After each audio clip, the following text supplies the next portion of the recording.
اللہ کی ناراض ہونے کی 5 نشانیاں، کیا یہ نشانیاں تم میں تو نہیں؟ حضرت موسیٰ علیہ السلام نے عرض کی، یا اللہ تیرے ناراض ہونے کی نشانی کیا ہے؟ اللہ تعالیٰ نے فرمایا، موسیٰ میرے ناراض ہونے کی یہ 5 نشانیاں ہیں۔ بسم اللہ الرحمن الرحیم۔ دنیا بھر کے سائنسدان اور ماہرین زلزلوں، سیلابوں، سمندری طوفانوں اور دیگر آفتوں کے کچھ ظاہری اسباب کا ذکر کرتے ہیں، لیکن قرآن کریم نے گزشتہ اقوام پر آنے والی ان آفتوں، زلزلوں، آندھیوں، طوفانوں، وباؤں اور سیلابوں کا ذکر ان اقوام پر اللہ تعالیٰ کی ناراضگی کے اظہار کے طور پر کیا ہے، اور ان قدرتی آفتوں کو ان قوموں کے لیے اللہ کا عذاب قرار دیا ہے۔ بلا شک جہنم اللہ تعالیٰ کے اظہار جلال اور اظہار غیظ و غضب کا مقام ہے، لیکن رب کی ناراضگی کا نتیجہ فقط آخرت اور جہنم تک محدود نہیں ہے، بلکہ دنیاوی زندگی بھی اس کے قہر و غضب سے آزاد نہیں ہے، کیونکہ وہ دنیا اور آخرت دونوں کا رب ہے۔ ذیل میں ہم ان اعمال قبیحہ پر نظر ڈالنے کی کوشش کرتے ہیں جو اللہ کی بارگاہ میں ناراضگی کے باعث بنتے ہیں، اور قدرتی آفات، زلزلوں، سیلابوں، طوفانوں، وبائی امراض وغیرہ کا باعث بنتے ہیں۔ اللہ تعالیٰ کی ناراضگی اور خفگی کا باعث بننے والے اعمال قبیحہ اور قدرتی آفات، زلزلوں، سیلابوں، طوفانوں کے اسباب میں سے ایک سبب رسول اللہ صلی اللہ علیہ وسلم کے اسوہ حسنہ سے دوری ہے۔ ہم سنت رسول سے دوری اختیار کرتے ہیں اور اپنے اعمال سے تکذیب رسالت کے مرتکب ٹھہرتے ہیں تو اللہ کی بارگاہ میں پکڑ اور گرفت آتی ہے۔ چنانچہ ارشاد فرمایا، بے شک ہماری طرف وحی بھیجی گئی ہے کہ عذاب ہر اس شخص پر ہوگا جو رسول کو جھٹلائے گا اور اس سے منہ پھیر لے گا۔ آج ہم پر اللہ کے عتاب اور غضب کے نازل ہونے کی وجہ یہ ہے کہ ہمارا اجتماعی عمل سنت رسول صلی اللہ علیہ وسلم کی تکذیب بھی کر رہا ہے اور اس سے انحراف بھی کر رہا ہے۔ ہمارے اجتماعی کردار میں سنت رسول صلی اللہ علیہ وسلم کی روشنی مدھم ہو گئی ہے یا ختم ہو رہی ہے، اور بعض میں ختم ہو چکی ہے۔ آج ہمارا حال یہ ہے کہ ہم اسلام کی روشن تعلیمات کے بجائے زمانہ جاہلیت کی طرف بڑھتے ہوئے دکھائی دیتے ہیں۔ ہمیں آج پھر پلٹنا ہے اس ذات کی طرف جس کی پیروی کا رب نے ہمیں حکم دیا ہے، اور جس کی پیروی میں کامیابی، نجات، ہدایت اور بندگی کا کمال ہے۔ رسول اکرم صلی اللہ علیہ وسلم کی اطاعت و پیروی کا ہمیں یوں حکم دیا گیا، اور تم انہی کی پیروی کرو تاکہ تم ہدایت پا سکو۔ اس پیروی اور اطاعت رسول کا سب سے بڑا تقاضا یہ ہے کہ رسول اللہ صلی اللہ علیہ وسلم کی کسی امر کی مخالفت ہمارے وجود سے سرزد نہ ہونے پائے۔ اگر امر رسول صلی اللہ علیہ وسلم سے مخالفت ہمارے وجود میں جڑ پکڑ گئی تو اس کا نتیجہ اللہ کی غضب کی صورت میں نازل ہوگا۔ ارشاد فرمایا، پس وہ لوگ ڈر جائیں جو رسول صلی اللہ علیہ وسلم کے امر کی خلاف ورزی کر رہے ہیں کہ دنیا میں ہی انہیں کوئی آفت آ پہنچے گی یا آخرت میں ان پر دردناک عذاب آن پڑے گا۔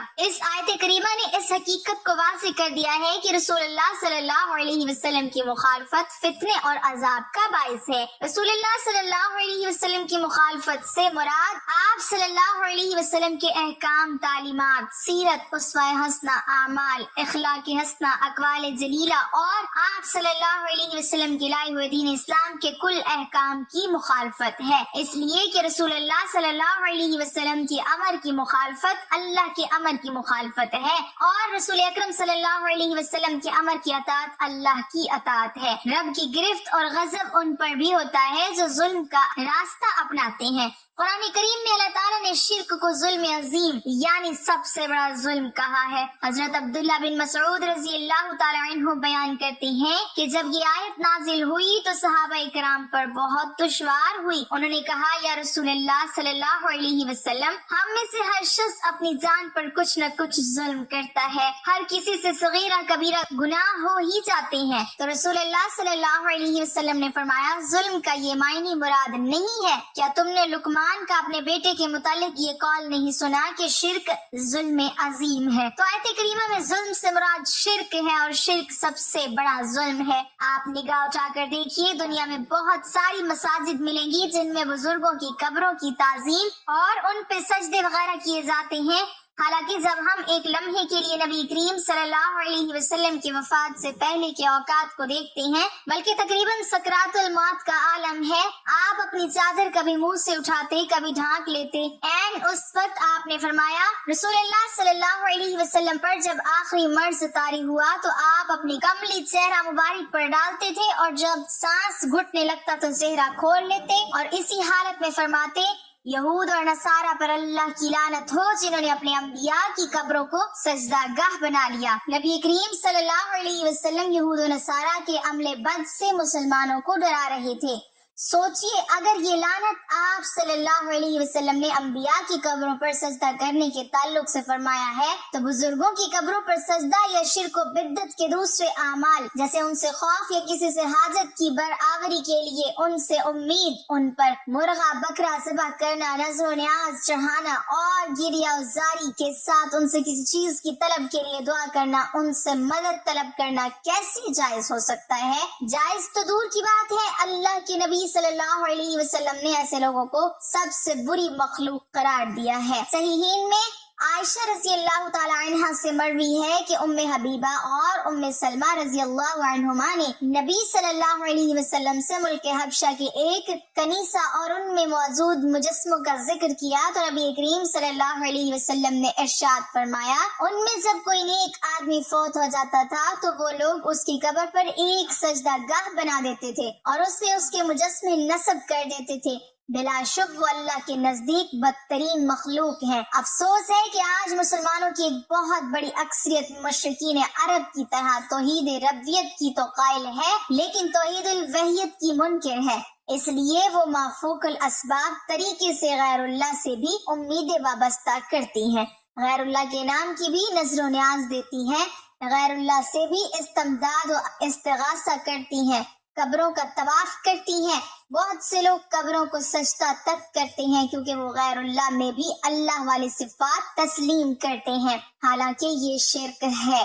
علامہ ابن قیم جوزیہ رحمۃ اللہ علیہ فرماتے ہیں اگر فوت شدہ بزرگوں کو پکارنا اور ان کے وسیلے سے دعا کرنا یا ان کی قبر کے پاس اپنے لیے دعا مانگنا درست اور جائز ہوتا تو اس بات کا سوال ہی پیدا نہیں ہوتا کہ صحابہ اکرام تابعین اعظام اس سے پیچھے رہ جاتے، اور یہ کیسے ہو سکتا ہے کہ اس امت کے افضل انسان جن کو سید المرسلین صلی اللہ علیہ وسلم کی زبان اطہر سے خیر القرون ہونے کا سرٹیفکیٹ ملا ہو، وہ ایسے عمل سے غافل رہے ہوں اور بعد والوں کو اس کا علم ہوا ہو جو وہ کام کرتے ہیں جس کا حکم نہیں ہے اور وہ بات کہتے ہیں جس کی اجازت نہیں ہے۔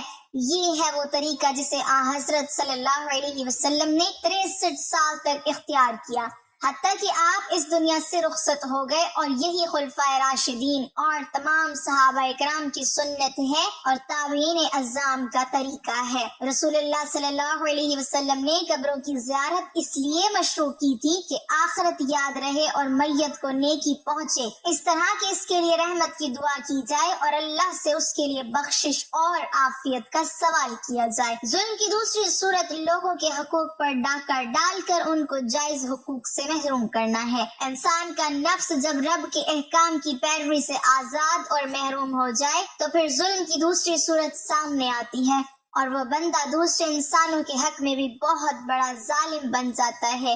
وہ لوگوں کے حقوق چھینتا ہے، لوگوں کے مال ہڑپ کرتا ہے، ان کی عزتوں کو پامال کرتا ہے اور اپنے ظلم کے ذریعے لوگوں کو رسوا کرتا ہے۔ ایسا شخص جہاں رب کے ہاں نافرمان ہے وہاں بڑا ظالم بھی ہے۔ گویا اس طرح وہ بیک وقت حقوق اللہ سے بھی انحراف کرتا ہے اور حقوق العباد سے بھی اعراض کرتا ہے۔ یہ نفس ایک ہی وقت میں اللہ کے ہاں بھی ظالم ہے اور بندوں کے حق میں بھی ظالم ہے۔ ایسے ظالموں کے لیے دنیا میں اللہ کا غضب اور آخرت میں اس کا عذاب ہے، اس لیے ارشاد فرمایا اور ظالموں کے لیے اس نے دردناک عذاب تیار کر رکھا ہے۔ ظالم اس عذاب اور غضب کا اس لیے شکار ہوتے ہیں کہ وہ اپنے عمل کے ذریعے اللہ اور اس کے رسول صلی اللہ علیہ وسلم اور دین اسلام کی تعلیمات کی کھلم کھلا تکذیب کرتے ہیں، اللہ کے احسانات کو جھٹلاتے ہیں اور اس کی نعمتوں کا عملاً انکار کرتے ہوئے اس کی آیات سے انحراف کرتے ہیں۔ گویا تکذیب دین کا رویہ ان کے قول میں بھی پایا جاتا ہے، اور ان کے فعل میں بھی پایا جاتا ہے۔ جب تکذیب دین کا یہ عمل ان کے وجودوں میں سرایت کر جاتا ہے تو یہی عمل ان کو اللہ کی بارگاہ میں ظالم بنا دیتا ہے، اور اس ظلم کی بنا پر وہ اللہ کی بارگاہ میں غضب کے مستحق ٹھہرتے ہیں۔ قدرتی آفات، زلزلوں، سیلابوں، طوفانوں کے اسباب میں اور اللہ تعالیٰ کی ناراضگی کا سبب بننے والے اعمال کبیحہ میں سے ایک گناہ مکر و فریب بھی ہے۔ مکر و فریب وہ گناہ ہے جو اللہ کے عذاب کے نزول اور اس کی گرفت کا باعث بنتا ہے۔ اللہ کا ارشاد ہے، اور جو لوگ بری چالوں میں لگے رہتے ہیں ان کے لیے سخت ترین عذاب ہے، اور ان کا یہ مکر برباد ہو جائے گا۔ خفیہ طریقے سے کسی کو نقصان پہنچانے کی تدبیر کو مکر کہتے ہیں۔ اس سے مراد وہ لوگ ہیں جو اچھی بات کے بجائے باطل اور خبیث باتیں لے کر اٹھتے ہیں اور مکاریوں اور چالاکیوں سے انہیں غالب کرنے کی کوشش کرتے ہیں۔ کفر و شرک کا ارتکاب بھی مکر ہے۔ ہر وہ تدبیر جس سے اسلام کی راہ روکی جا سکتی ہو وہ مکر ہے۔ ریاکاری بھی مکر ہے۔ یہاں یہ لفظ مکر کی تمام صورتوں کو شامل ہے۔ اللہ پاک نے مکر و فریب کرنے والے لوگوں کے انجام سے آگاہ کرتے ہوئے فرمایا، بس ان کے مکر کا انجام دیکھیں، ہم نے مکر کرنے والوں اور ان کی قوم کو ہلاک کر دیا۔ یہ وہ لوگ تھے جو حضرت صالح علیہ السلام کے منصوبہ قتل میں شریک تھی، کیونکہ یہ منصوبہ خفیہ تھا جو 9 افراد نے حضرت صالح علیہ السلام اور ان کے اہل کے خلاف تیار کیا تھا، اس لیے پوری قوم ہی ہلاکت کی مستحق قرار پائی۔ حضرت صالح علیہ السلام کی قوم کے انجام میں لوگوں کے لیے درس عبرت ہے کہ اللہ کے مقابلے میں کسی کی چال کارگر نہیں ہوتی۔ جو بھی مکر و فریب سے کام لے گا اللہ تعالیٰ اسے صالح علیہ السلام کی قوم کی طرح نشان عبرت بنا دے گا۔ اللہ تعالیٰ کا ارشاد ہے، ان قریب ان مجرموں کو اللہ کے نزدیک ان کے مکر و فریب کی وجہ سے ذلت و رسوائی اور شدید عذاب کا سامنا کرنا پڑے گا۔ قدرتی آفات کے اسباب میں سے ایک سبب اعلانیہ فحاشی ہے جو اللہ کے عذاب کے نزول اور اس کی گرفت کا باعث ہے۔ جس طرح قول صالحہ اور عمل صالحہ انسان کے لیے نجات کا باعث بنتا ہے، اسی طرح قرآن اس حقیقت کو بھی واضح کرتا ہے کہ جب انسان فحش و منکرات میں پڑ جاتا ہے اللہ کی اطاعت کو معصیت میں بدل دیتا ہے، منکرات سے محبت کرتا ہے، حسنات سے نفرت کرتا ہے، بدی کی طرف رغبت کرنے لگتا ہے اور فحش چیزوں میں چاہت رکھنے لگتا ہے، تو تب اللہ کی گرفت اس کا مقدر بن جاتی ہے۔ ارشاد فرمایا، تم میں سے کوئی اعلانیہ معصیت کا مرتکب ہو تو اس کے لیے عذاب دگنا کر دیا جائے گا۔ جو لوگ اہل ایمان میں بے شرمی اور بے حیائی اور فحاشی کو پھیلانے کے مرہق بنتے ہیں اور ان کی خواہش ہے کہ اسلامی معاشرے میں سے شرم و حیا کا جنازہ اٹھ جائے، ایسے لوگ دنیا میں بھی دردناک عذاب سے دوچار ہوں گے اور آخرت میں بھی انہیں دردناک عذاب دیا جائے گا، اور جہنم کا عذاب انتہائی سخت، اذیت ناک اور ناقابل برداشت عذاب ہوگا۔ اللہ تعالیٰ کا ارشاد ہے، اور لوگوں میں سے ایسا بھی ہے جو بےہودہ کلام خرید کر لاتا ہے تاکہ لوگوں کو اللہ کے راستے سے روکے اور جہالت کے ساتھ گمراہ کرے اور اس دعوت حق کو مذاق بنائے، ایسے لوگوں کے لیے ذلیل کرنے والا عذاب ہے۔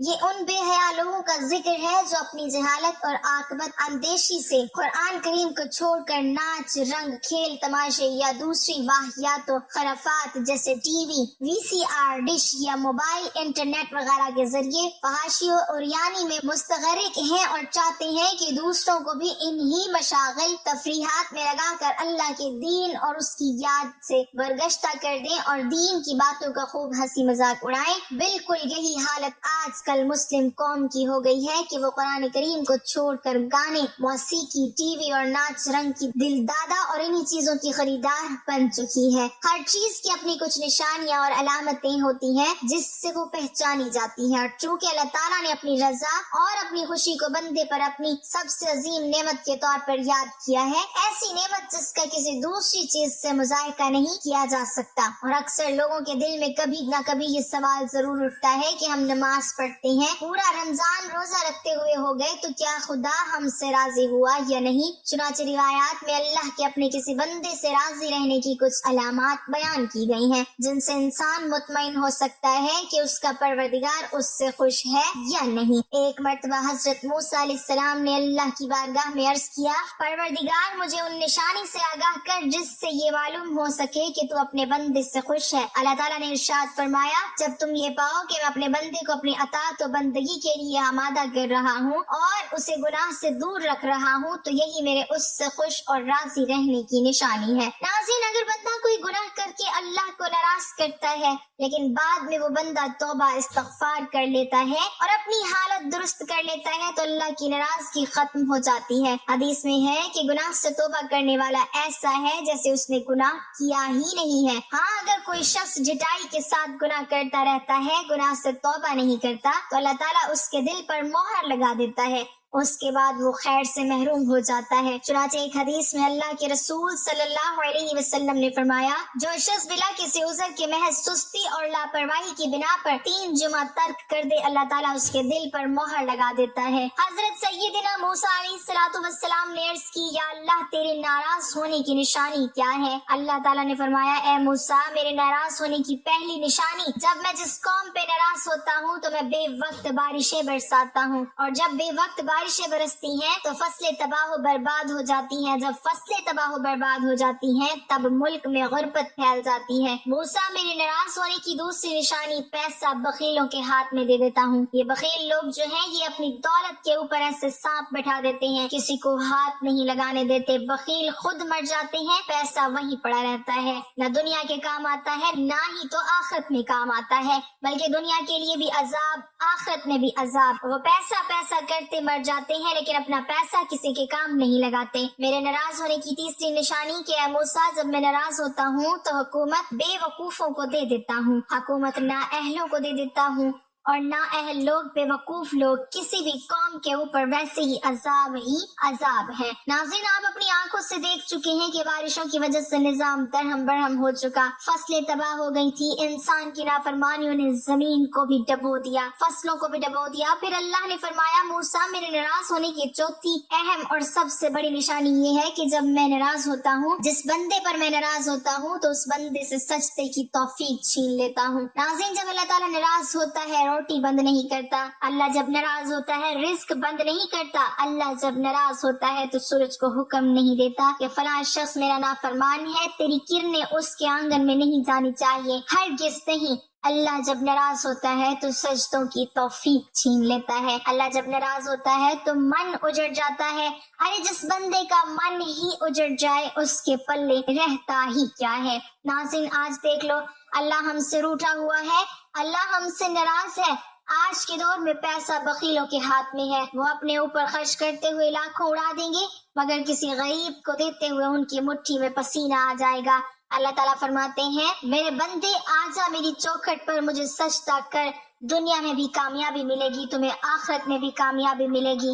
جیسے اذان میں اللہ تعالیٰ فرماتا ہے کہ آؤ کامیابی کی طرف، اور ناظرین ہماری کامیابی سجدے میں ہے، نماز میں ہے۔ اگر ہم اپنے نوکر کو 5 دفعہ بلائیں اور نوکر نہ آئے تو ہم اس سے تنگ آ جاتے ہیں اور ایک دن شدید تنگ آ کر اس سے نوکری سے نکال دیتے ہیں، لیکن میرا اللہ تو وہ ذات ہے، اگر وہ یہ کام کرتا تو ہم لوگ فنا ہو چکے ہوتے۔ ناظرین، اس بات سے اندازہ ہو چکا ہوگا کہ وہ رب کتنا رحیم و کریم ہے۔ ایک مرتبہ ایک بوڑھا شخص جس کی عمر 80 سال تھی مسجد میں آیا، بیٹھنے کا طریقہ نہیں آ رہا تھا، کھڑے ہونے کا طریقہ نہیں آ رہا تھا۔ 80 سال کی عمر کا بوڑھا ہے، نماز پڑھنے کا طریقہ نہیں آ رہا تھا، قیام کرنے کا، رکوع و سجود کرنے کا طریقہ نہیں آ رہا تھا۔ امام صاحب نے دیکھا، پوچھا، بابا جی مجھے لگتا ہے آپ اس مسجد میں پہلی مرتبہ آئے ہیں۔ بابا جی نے کہا، امام صاحب میں اس مسجد میں پہلی دفعہ نہیں آیا، میں تو ویسے ہی زندگی میں پہلی مرتبہ مسجد میں آیا ہوں۔ امام صاحب نے پوچھا، کیا واقعی آپ زندگی میں پہلی مرتبہ مسجد میں آئے ہیں؟ بابا جی بولے، جی ہاں، اس لیے تو مجھے نماز پڑھنے کا طریقہ نہیں آ رہا۔ امام صاحب نے کہا، بابا جی اس کا مطلب ہے آپ زندگی میں پہلی مرتبہ نماز پڑھ رہے ہیں؟ بولے، جی میں پہلی مرتبہ نماز پڑھنے آیا ہوں، اس سے پہلے میں نے کبھی نماز نہیں پڑھی۔ امام صاحب نے کہا، بابا جی اچھا پھر جمعہ تو پڑھا ہوگا؟ کہا، آج تک نہیں پڑھا۔ امام صاحب نے کہا، اچھا پھر عید الفطر عید الاضحیٰ تو پڑھی ہوگی؟ کہا امام صاحب، آج تک نہیں پڑھی۔ امام صاحب بولے، اچھا پھر آج تک کسی کا جنازہ تو پڑھا ہی ہوگا؟ کہا، آج تک نہیں پڑھا۔ 80 سال کی عمر میں کچھ بھی نہیں کیا، ساری زندگی ضائع کر دی، ایک دن بھی اللہ کو سجدہ نہیں کیا، لیکن میرا اللہ کتنا رحیم ہے، وہ پھر بھی کہتا ہے، آؤ میری طرف میں تمہیں معاف کر دوں گا۔ امام احمد رحمۃ اللہ علیہ نے قتادہ سے نقل کیا ہے کہ موسیٰ علیہ السلام نے اپنے رب سے پوچھا، پروردگار تو آسمان میں ہے اور ہم زمین پر، تیری ناراضگی اور رضا کی نشانی کیا ہے؟